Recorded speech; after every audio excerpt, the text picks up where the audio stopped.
Hare Krishna, Krishna Krishna, Hare Hare, Hare Rama, Hare Rama, Rama Rama, Hare Hare.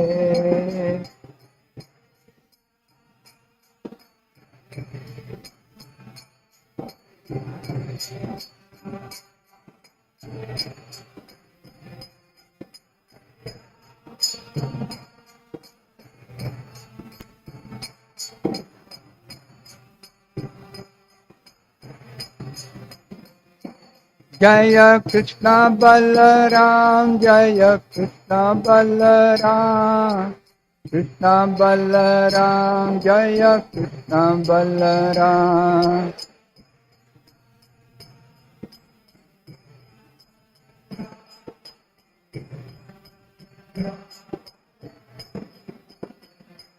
Jaya Gauranitai, Gauranitai, Gauranitai, Jaya Gauranitai.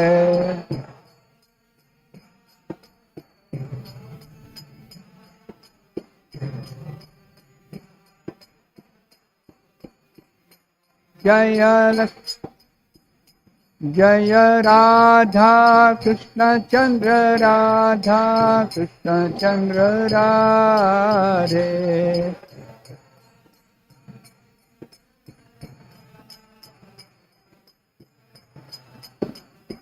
Jaya Radhe, Jaya Radhe, Jaya Radhe, Jaya Shri Radhe.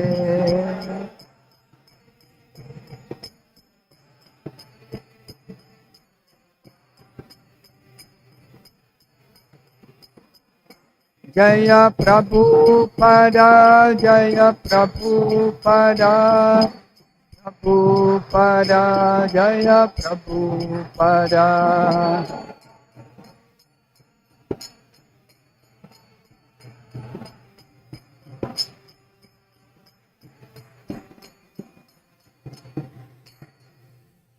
Jaya Vishnupad Paramahamsa Parivrajacharya Stottar Shri Srimad.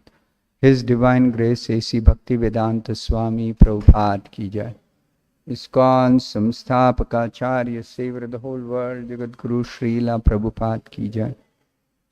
Srimad Bhagavatam ki jai. Nitai Gaur Premanandi Haribo. Om Namo Bhagavate Vasudevaya. Om Namo Bhagavate Vasudevaya. Om Namo Bhagavate Vasudevaya.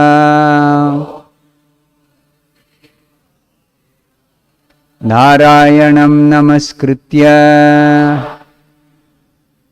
Naram Chaiva Narottama Devim Saraswatim Vyasam Tato Jayamudiraye Nashtaprayeshu Bhadreshu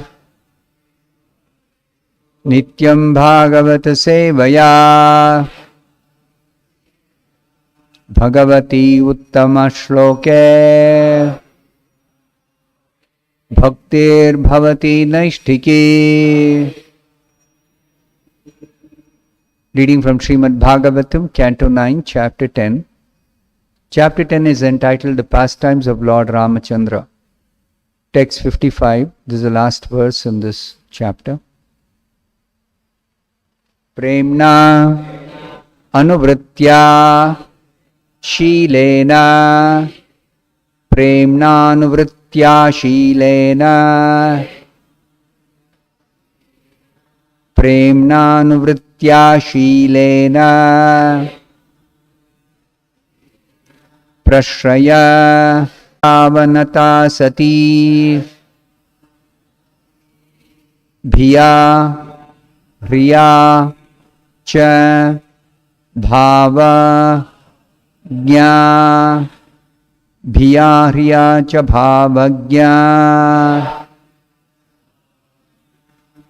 भिया ह्रिया च भावज्ञा भर्तुः सीता अहरन् मनः भर्तुः सीता हरन् मनः भर्तुः सीता हरन् मनः प्रेम्णानुवृत्त्या शीलेन प्रश्रयावनता सती भिया ह्रिया च भावज्ञा भर्तुः सीता हरन् मनः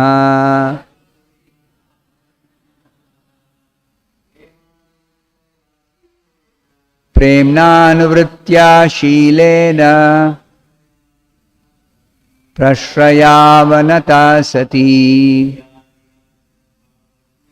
भिया ह्रिया च भावज्ञा भर्तुः सीता हरन् मनः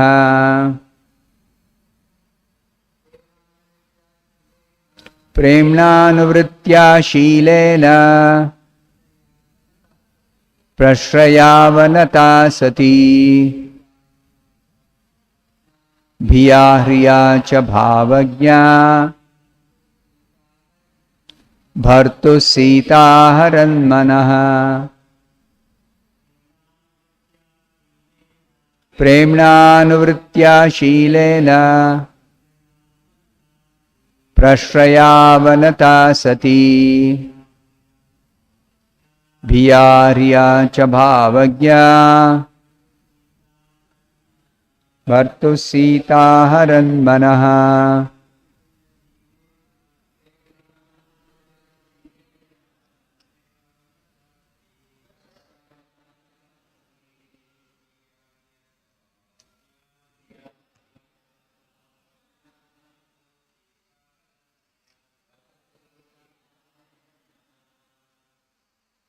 प्रेम्णा अनुवृत्त्या, because of service rendered to the husband with love and faith, Shilena, by such good character, Prashraya Avanata, always very submissive and ready to satisfy the husband, Sati, chaste, Bhiya, by being afraid, Riya, by shyness, Cha, also, Bhavagya, understanding the attitude of the husband, Bhartuhu, of her husband, Lord Ramachandra, Sita, Mother Sita, Aharat, simply captivated, Manaha, the mind. Translation and purport by His Divine Grace A.C. Bhaktivedanta Swami Prabhupada. Translation. Mother Sita was very submissive, faithful, shy and chaste, always understanding the attitude of her husband. Thus, by her character and her love and service, she completely attracted the mind of the Lord. Please repeat this translation after me. Mother Sita was very submissive, faithful, shy and chaste, always understanding the attitude of her husband. Thus, by her character and her love and service, she completely attracted the mind of the Lord. Purport by Srila Prabhupada. As Lord Ramachandra is the ideal husband, Ekapatni Vrata, Mother Sita is the ideal wife. Such a combination makes family life very happy. Yad yad acharati shreshthas tattadevetaro janaha. Whatever example a great man sets, common people follow. If the kings, the leaders, and the brahmanas, the teachers, would set forth the examples we receive from Vedic literature, the entire world would be heaven. Indeed, there would no longer be hellish conditions within this material world. Thus end the Bhaktivedanta purports of the 9th canto, 10th chapter of the Srimad Bhagavatam, entitled The Pastimes of the Supreme Lord Ramachandra. Om Ajnanatimmirandasya Jnananjana Shalakaya Chakshurunmilitam Yena Tasmai Shri Gurave Namaha. Nama Om Vishnu Padaya Krishna Preshtaya Bhutale Srimate Bhaktivedanta Swami Namah Shri Advaita Gadadhara Srivasadi Gaura Bhakta Vrinda Hare Krishna Krishna Krishna Hare Hare Hare Rama Rama Rama Hare Hare.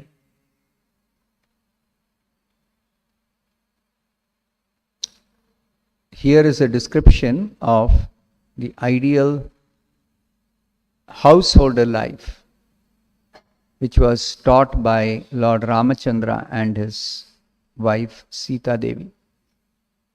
So the previous verse described the ideal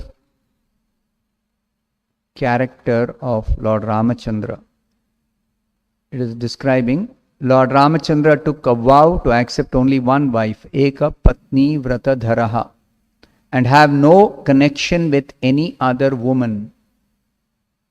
He was a saintly king and everything in his character was good, untinged by qualities like anger. He taught good behavior for everyone, especially for householders, in terms of Varnashrama Dharma. Thus, he taught the general public by his personal activities. So that was a description of Lord Ramachandra. Today's verse, the last verse in this chapter, describes the character of Mother Sita. So this verse says, Mother Sita was very submissive, faithful, shy, and chaste, always understanding the attitude of her husband. Thus, by her character and her love and service, she completely attracted the mind of the Lord. Bhartuhu aharan manaha. She captivated the mind of her husband by her behavior, by her character, by her attitude, by her chastity, by her service, by her love, by her faithfulness. So this description here is a very good guideline for people in general in this world, because according to Varnashrama Dharma, the aim of life should be first of all fixed. Nowadays, people do not know what is the aim of life, or without any particular aim, what happens? Life is led based on sense gratification. So the default aim becomes sense gratification. Now, a life of sense gratification, especially for a human being, is actually a hellish life. This sense gratification is the root cause of all the problems in this material existence. So, if at all one wants to live a happy family life, then one should understand that the aim should not be sense gratification.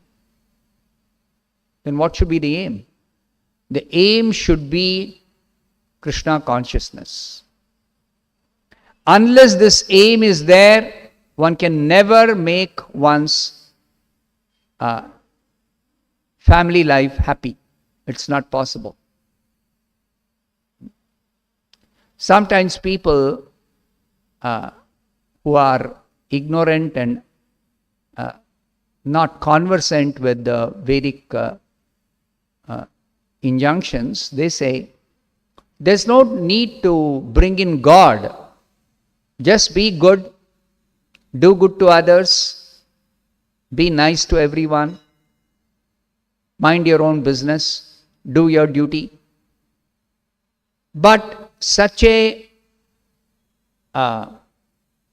attitude cannot practically be followed. It's not possible.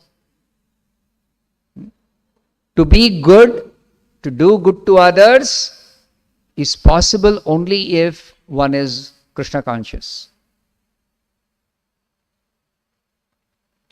Without Krishna consciousness, the quality of life becomes like animal life. This is very important to understand. Dharma vihina pashubhis samana. This is the Shastric injunction. If one does not follow the scriptural injunctions which instruct us to lead a life centered around Krishna consciousness, then that is called a life of animals who don't have the sense to understand what is dharma. Neither they can be trained to follow dharma, even if they don't understand what is dharma.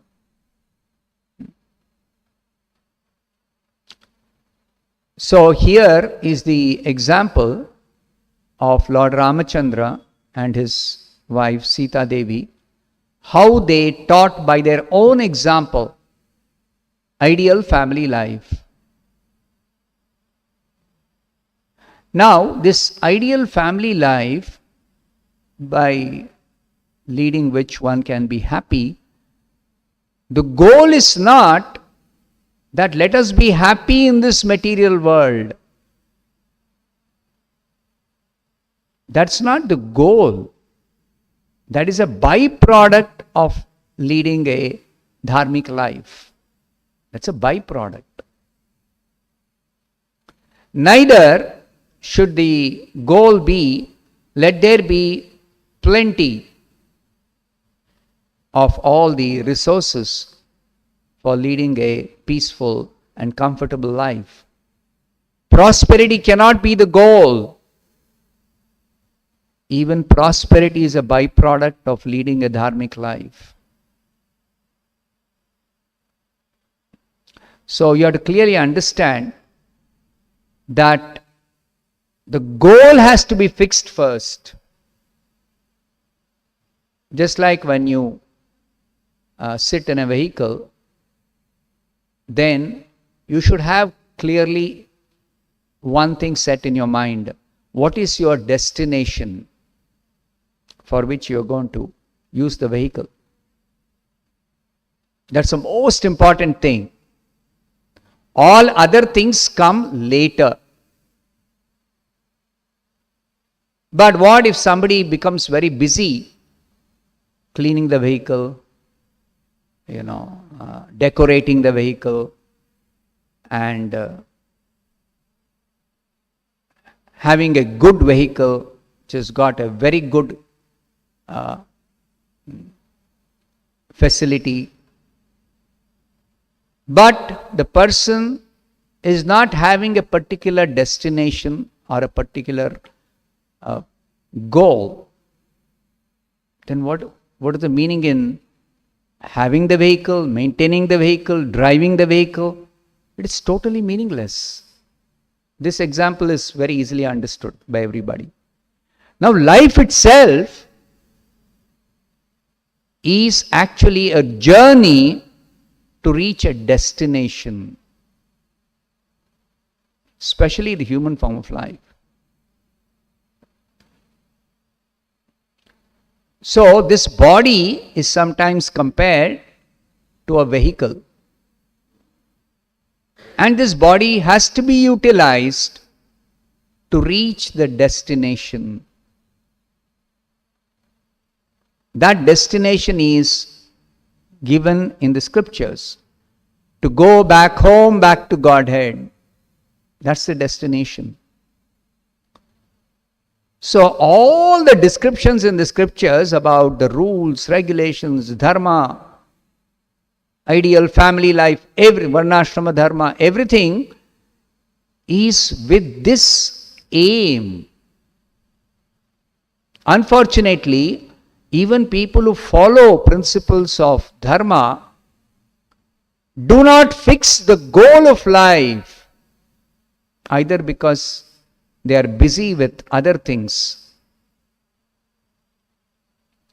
Somehow the education system is very bad.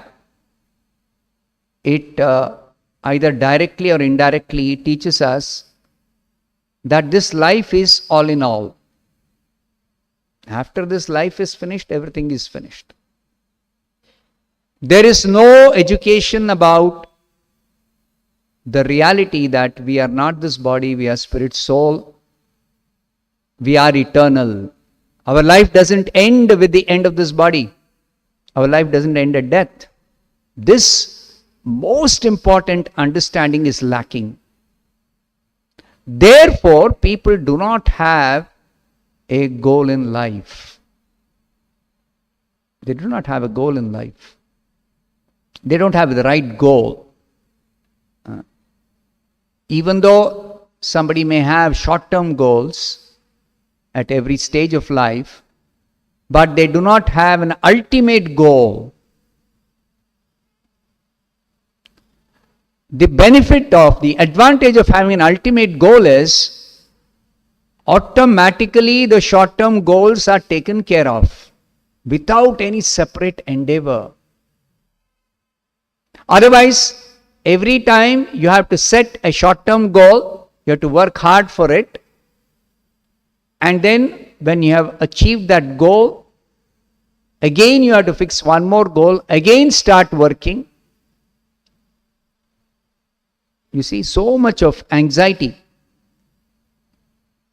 So, such a life where there is no ultimate goal is a life filled with anxiety, is a stressful life actually. Stressful life. Whereas the Vedic culture, life is very, very stress-free, very peaceful. People live very peacefully. Doesn't mean they are lazy. Doesn't mean they are not so active. In fact, Vedic culture, people are always busy. Till the last breath they are busy. They are busy making progress towards the ultimate goal of going back to Godhead. And it's a very, very exciting journey, believe me. You just have to enter this path, this journey, seriously. Without having any doubts, without having any kind of... You see, even though people read the scriptures, they are faithless. They think this is all mythology. What is the meaning of mythology? It is all myth. It's all simply some stories. Rama, Sita. People will laugh. Some people, when we read this and try to explain this, Swamiji, what are you talking? All this is simply in books. They will throw a challenge. Show me one couple, one ideal family like Ramachandra and Sita. It's simply there in the books. So this faithlessness is the root cause of so much problem for people in this world. Krishna says in the Bhagavad Gita, for the faithless, there is neither happiness in this life nor in the next. Faithless people lead a miserable life. Miserable life. So, this development of faith is the process of bhakti.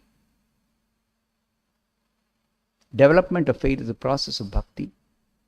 This is very nicely explained in the Bhagavad Gita. Ashraddhadhana purusha dharmasyasya parantapa aprapya mam nivartante mrityu samsara vartmani. Faithless people, they cannot achieve the goal of going back home, back to Godhead. They remain in this material world. And this material world has been declared by Krishna in this verse as mrityu samsara. The world of death. People do not even know there is another world which is deathless world. The spiritual world. They do not even know that. And those who hear about it, because of being faithless, they think that's all simply in the Shastra. Just there in the books. Your books you have written and kept. Somebody has written and kept. And foolish people read and believe in such things as spiritual world.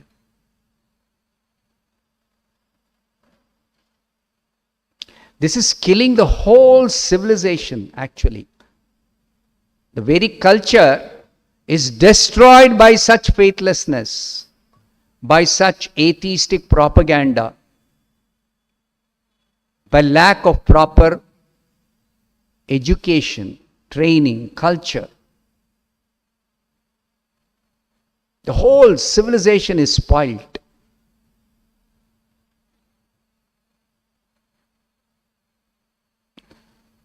So, if there is faith, which can only be developed if one practices bhakti.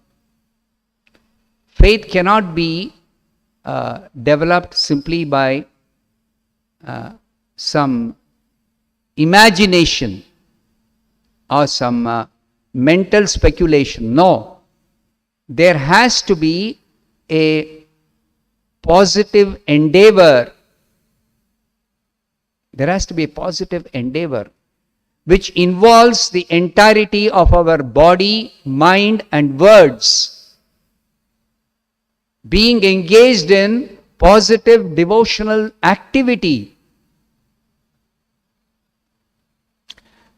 There has to be some change in the heart. Bhakti means change of heart, transformation of the consciousness. That is the deepest level at which there has to be a change. Merely changing something externally or even bringing about a change in the mind or a development of the intelligence, that's not enough. It does, if your efforts do not touch the consciousness, the soul, then your efforts are not going to result in any significant development of faith in Krishna consciousness. So Krishna consciousness means there has to be a change of consciousness. And such consciousness can be developed, Krishna consciousness can be developed only by proper practice of bhakti. Because in this yuga, Kali Yuga, no other process is effective to bring about the transformation of consciousness. So the Bhagavatam is describing the process of bhakti, which is the most effective process, the way it is taught in the Bhagavatam, simply by hearing these descriptions in the Bhagavatam with faith. Of course, many people do hear. But then it has to be heard from the proper source. There are so many reciters of Bhagavatam who are professional reciters.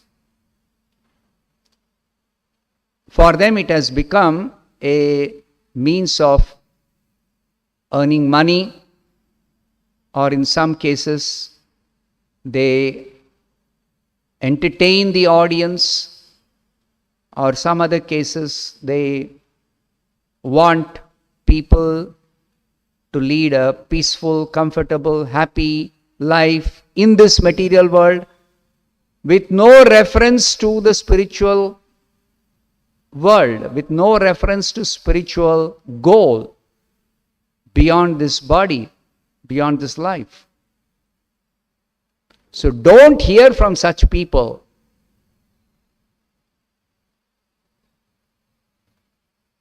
Last week I was in Guwahati, and many of the people who are attending the Bhagavatam class, they are regulars to the temple. So one of the devotees asked me this question, that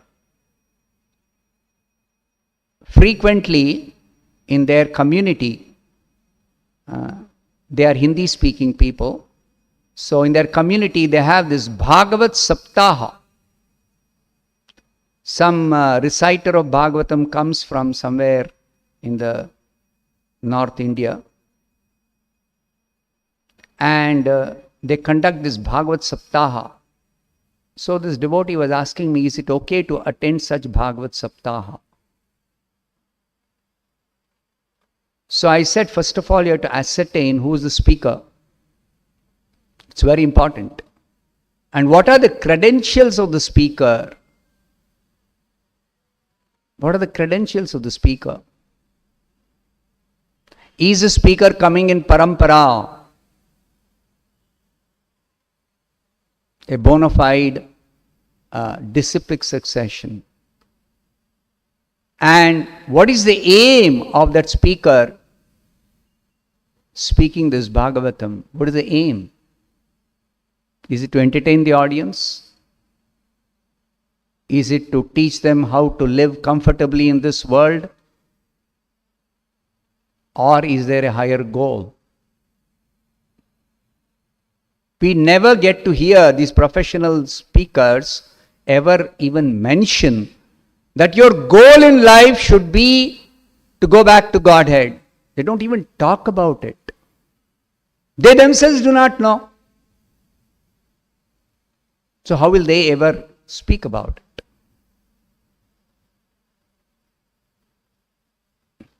So you have to hear from the right source. You have to hear with faith.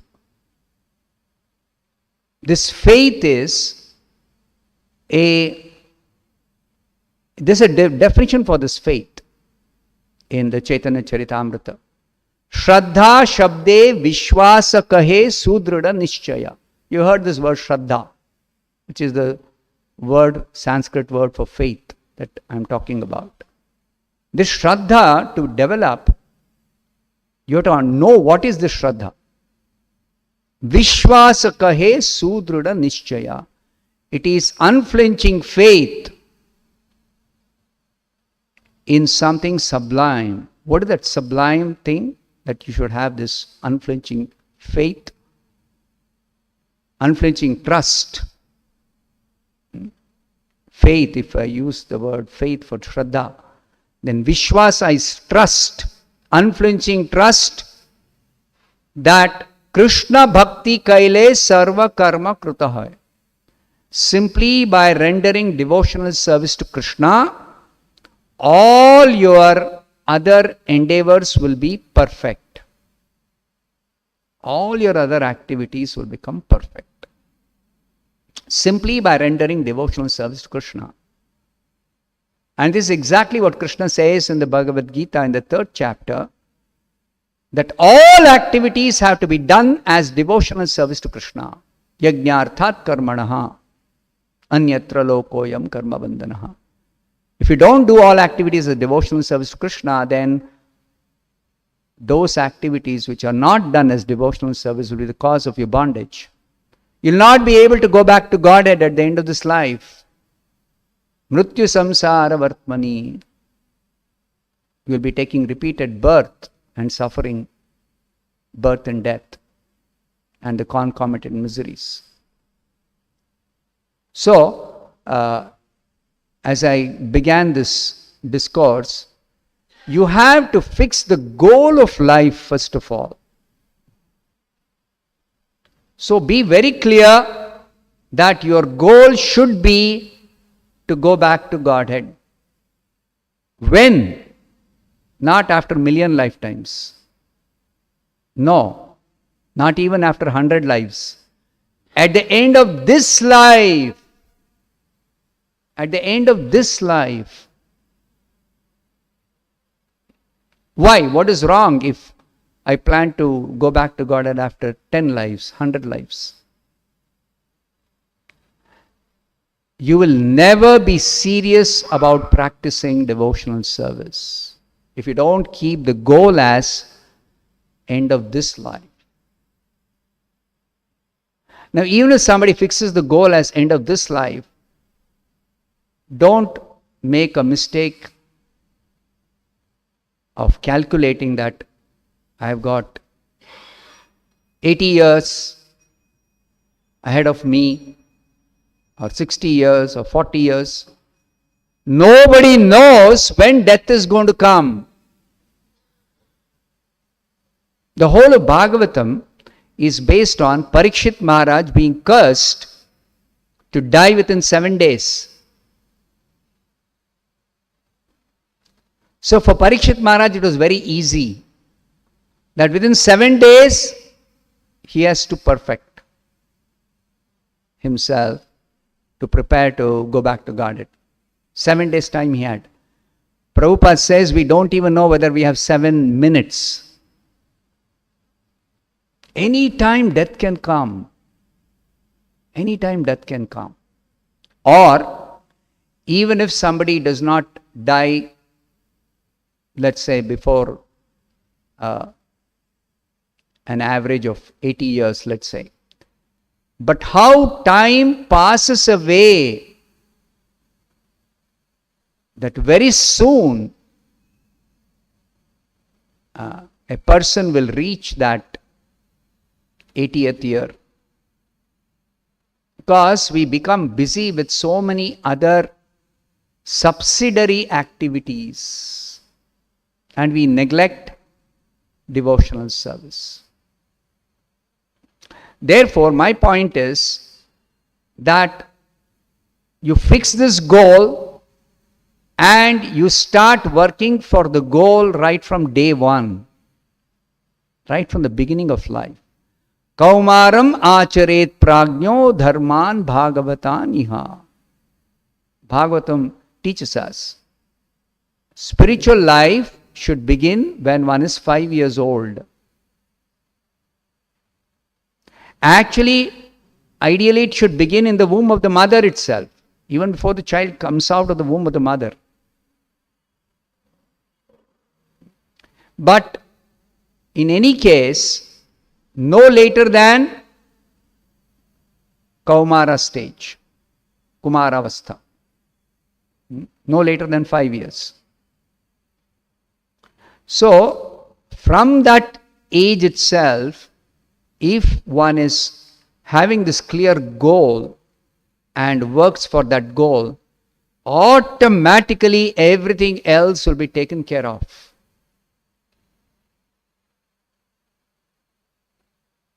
That is the beauty of this Bhagavata Dharma.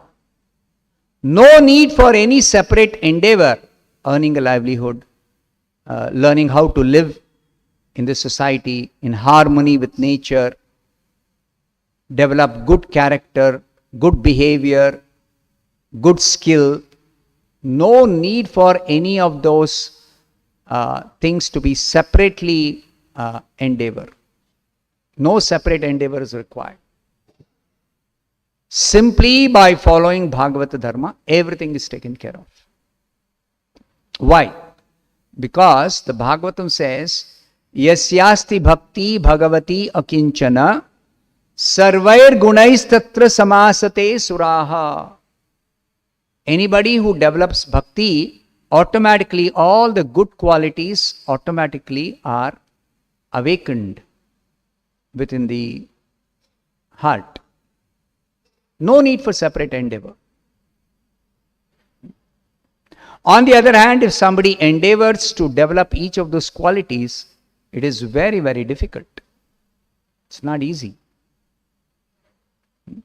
So without any difficulty, very easily, simply by following the principles of bhakti, automatically one develops all good qualities, all the subsidiary activities can be performed perfectly, and most importantly, one makes progress to reach the ultimate goal at the end of this life. Only then we can say such a person has led a successful life. Only if one keeps this goal and works for this goal right from the beginning. So therefore, this Varnashrama Dharma, and the aim of Varnashrama Dharma is actually the transcendental goal. Vishnu aradhyate varnashramacharvata purushena parapuman Vishnu aradhyate pantha nanyat tosha karanam. So for this Vishnu aradhana, worship of Vishnu is the means for attaining that goal of going back to Godhead. And this worship of Vishnu is simply doing all activities in such a way that by my performing any activity, Vishnu is pleased. Tattosha karanam. So how do we please Vishnu? Simply by doing every activity as service to Vishnu. Service to Vishnu. So it begins by chanting the holy name of the Supreme Lord Vishnu. Hare Krishna, Krishna Krishna, Hare Hare, Hare Rama, Rama Rama, Hare Hare. This chanting of the holy name directly purifies the consciousness, awakens transcendental knowledge in the heart, sharpens our intelligence, makes our mind peaceful, automatically leads to a meaningful life. Automatically it happens. Of course, one has to practice this in the association of devotees. So, here is the description of Lord Ramachandra and Sita Devi. So, this characteristics are described here. For men, the ideal is Lord Ramachandra, and for women, the ideal is Mother Sita. Now, somebody may say that unless I have a good character wife, I cannot possibly follow all this. And correspondingly, women will also say, unless I have a good husband, I cannot follow all this. But actually, it is not dependent on whether you have a good wife or a good husband. Because we should remember, each one of us is an individual. We are individual spirit soul. And our actual position is in relationship with Krishna. In this present body, present life, all the relationships are temporary. They can only be utilized for the ultimate goal, if at all you can get any benefit out of the relationship. But as far as you are concerned, Individually, you have to follow the principles. The example of Gandhari, I can just give the example of Gandhari. Hear about a brief description of Gandhari's character. This is from one of the purports in the Bhagavatam. Srila Prabhupada describes the ideal chaste lady in the history of the world, Gandhari. She was the daughter of Maharaj Subala, the king of Gandhara, now Kandahar in Kabul. And in her maiden state, she worshipped Lord Shiva. Lord Shiva is generally worshipped by Hindu maidens to get a good husband. Gandhari satisfied Lord Shiva, and by his benediction to obtain 100 sons, she was betrothed to Dhritarashtra, despite his being blind forever. When Gandhari came to know that her would-be husband was a blind man, to follow her life companion, she decided to voluntarily become blind. She wrapped her eyes with many silken linens, and she was married to Dhritarashtra under the guidance of her elder brother Shakuni. This is called chastity. To follow the husband 100%. She was the most beautiful girl of her time, and she was equally qualified by her womanly qualities, which endeared her to every member of the Kaurava court. She was not only pleasing to her husband, but she was pleasing to everyone else. That means she conducted herself very carefully with everyone else, not just with her husband alone. And she was the most beautiful girl of her time, but she was married to a blind king. She never protested. And she faithfully served her husband very nicely. When the intrigue of the battle of Kurukshetra was going on, she was not in favor of fighting with the Pandavas. Rather, she blamed Dhritarashtra, her husband, for such a fratricidal war. That means her husband was not perfect, but she was conducting herself perfectly. She was conducting herself perfectly. She desired that the state be divided into two parts for the sons of Pandu and her own sons. She was very affected when all her sons died in the battle of Kurukshetra, and she wanted to curse Bhimasena and Yudhishthira. Before the battle, she had actually requested the Pandavas, I have 100 sons, they are all going to fight in this battle.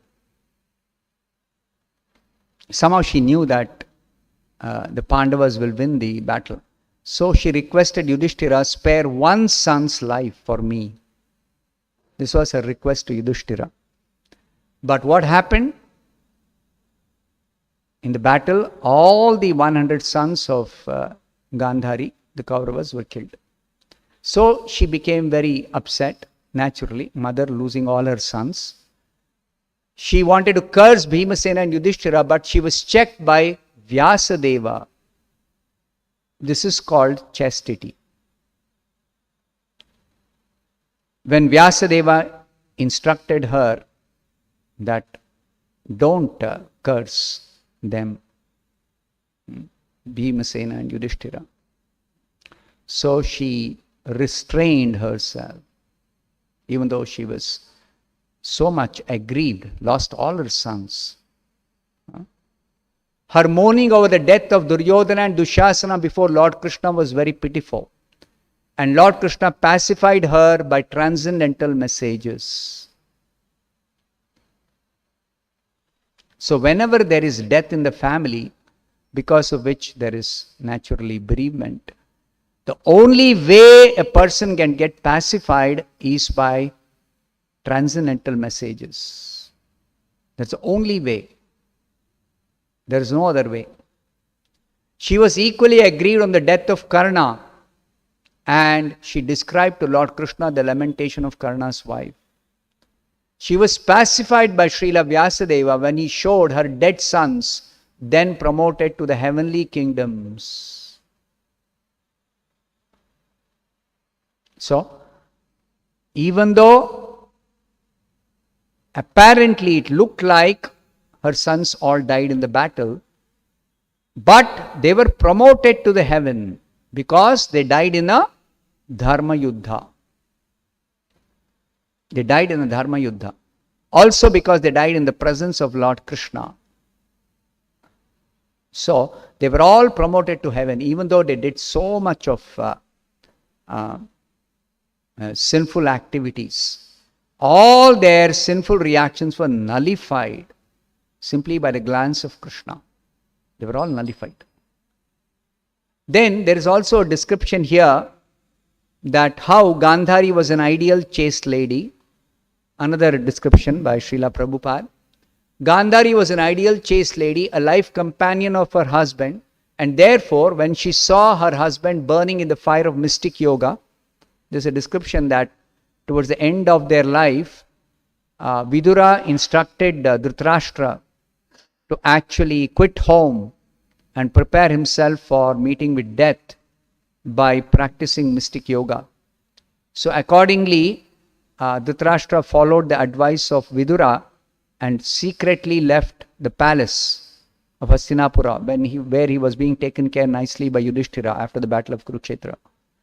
So Dhritarashtra, Gandhari and Vidura left and went away, and Dhritarashtra was practicing mystic yoga.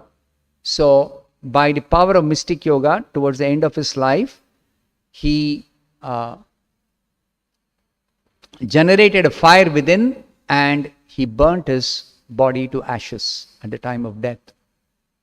And when Gandhari saw that her husband is burning in the fire of mystic yoga along with the cottage of leaves that he had prepared for practicing that meditation, she despaired.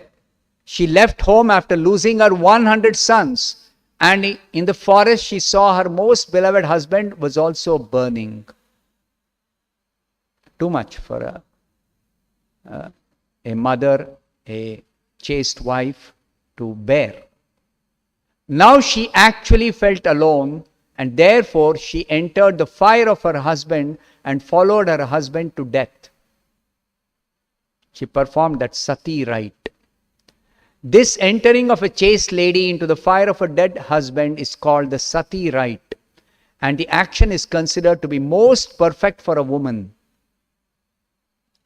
In a later age, this sati rite became an obnoxious criminal affair because the ceremony was forced even upon an unwilling woman. Sati is always voluntary. It is never to be forced. But some foolish people, sentimental people, they began to force a woman to enter the fire of the funeral pyre of her husband. No, that is never to be forced. It is a voluntary action. Why? Why such voluntary action is necessary? That is explained here. In this fallen age, it is not possible for any lady to follow sati rite as chastely as it was done by Gandhari and others in the past ages. A chaste wife like Gandhari would feel the separation of her husband to be more burning than actual fire. Such a lady can observe the sati rite voluntarily. So there is a definite reason. Being chaste and faithful to her husband and serving him very lovingly, like it is described how Sita served her husband Ramachandra, with love, with faith, with devotion, understanding the mind of her husband, having that attitude, always ready to serve him favorably. Such a chaste lady cannot bear separation from her husband even for one moment. And that is the reason when the husband dies, if the husband dies before the wife's natural death, then the wife will not maintain her life. She will embrace voluntarily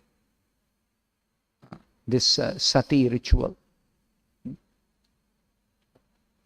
There is no criminal force by anybody in this sati ritual. There is no question of force. When the rite became a formality only and force was applied upon a lady to follow the principle, actually it became criminal. And therefore the ceremony was to be stopped by state law. So it is justified that that ritual is stopped now by state law. But you should try to understand the reason why this was practiced in the earlier times. So this is chastity. And such a lady, simply by serving her husband, simply by following the dharma, Stri dharma, is actually perfecting her life without any separate endeavor. Without any separate endeavor. Automatically, by following this Stri dharma, that's why for women, you don't find in the scriptures so many rules and regulations in terms of doing some particular worship or some vrata or some any kind of austerity, nothing. Always for a woman it is said, with the husband perform the religious rituals. With the husband. And in case the ritual doesn't demand that the wife and husband have to perform together, then the wife simply serves the husband, that's all. Serves the husband. That's enough. Nothing more is required. And even if the husband is not himself perfect, a wife who serves the husband faithfully will actually achieve her destination, even if the husband does not reach his destination of going back to God. It is not necessary that the husband has to be perfect for the wife to achieve perfection. Not at all necessary. So, this means that everybody has to follow. And conversely, for the husband also, it is not necessary that a husband has to have a perfect wife. Not necessary. The husband can independently practice Krishna consciousness and go back to Godhead, irrespective of whether the wife is following Krishna consciousness or not.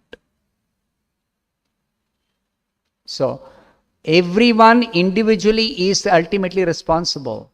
That is the meaning of human form of life.